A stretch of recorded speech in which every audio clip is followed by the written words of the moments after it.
रूस के यूक्रेन पर हमला करने की सूरत में एक बड़ा सवाल ये पैदा हो गया था कि चीन किसका साथ देगा। अमेरिका यूक्रेन के कैंप में है, जबकि चीन के मुतल्लिक सवाल किया जा रहा था कि क्या चीन रूस के साथ होगा या फिर रूस के इस हमले की मुखालफत करेगा। ऐसे में अब चीन का सख्त तरीन रद्दमल भी सामने आ गया है।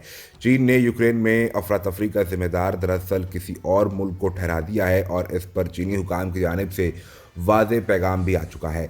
याद रहे कि पाकिस्तान के वज़ीर आज़म इमरान खान रूस में मौजूद थे उस वक्त जबकि रूस ने यूक्रेन पर मिलिट्री ऑपरेशन का आगाज़ किया, जिसके बाद वज़ीर आज़म इमरान खान की रूसी सदर व्लादिमीर पुतिन से मुलाकात हुई। इसके बाद जारी करदा एलामिये में ये वाज़े किया गया कि वज़ीर आज़म इमरान खान ने जंग के ऑप्शन को तबाहकुन करार देते हुए ये वाज़े किया कि किसी भी मसले का हल डायलॉग और सिफारती सतह पर किया जा सकता है, लिहाजा जंग के नतीजे में किसी की फतह नहीं होती। अब अगला सवाल ये था कि क्या चीन रूस के साथ खड़ा है या नहीं। ऐसे में तफसीलात के मुताबिक चीनी वजारत खारजा ने यूक्रेन पर रूसी हमले के हवाले से अपने बयान में कहा कि यूक्रेन रूस तनाज़े को बातचीत से हल करना होगा। इस तनाज़े पर सूरत हाल का जायज़ा ले रहे हैं।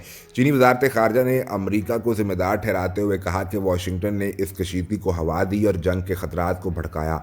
जंग को बढ़ावा देने वाले तमाम इकदाम पर शदीद एतराज़ है। अमरीका यूक्रेन को हथियार देकर इस मामले को आगे बढ़ा रहा है। चीन ने अमरीका की जानिब से रूस पर पाबंदियों और यूक्रेन को असले की फराहमी के ऐलान की मजम्मत करते हुए इस इक़दाम को खित्ते में जंग के मुतरादिफ करार दिया और कहा कि जो बाइडन इंतजामिया यूक्रेन के मामले को हवा दे रही है। तर्जुमान चीनी वजारत खारजा ने अमरीका की जानिब इशारा करते हुए कहा कि अगर कोई जलती पर तेल डाले और इसका इल्ज़ाम भी दूसरों पर धड़े तो ये गैर जिम्मेदाराना और गैर अखलाकी अमल कहलाएगा।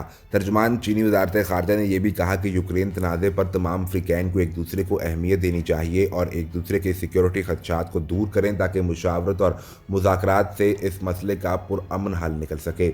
याद रहे कि वज़ीर आज़म इमरान खान की जानिब से भी इसी ऑप्शन का इंतखाब किया गया कि पाकिस्तान भी ये चाहता है कि रूस और यूक्रेन के माबैन मामले सिफारती सतह पर बातचीत करके हल कर लिए जाएँ और बातचीत के ज़रिए जंग के ऑप्शन को ख़त्म किया जाए, क्योंकि जंग के नतीजे में सिर्फ तबाही आती है, इससे किसी मुल्क की फतह नहीं होती है।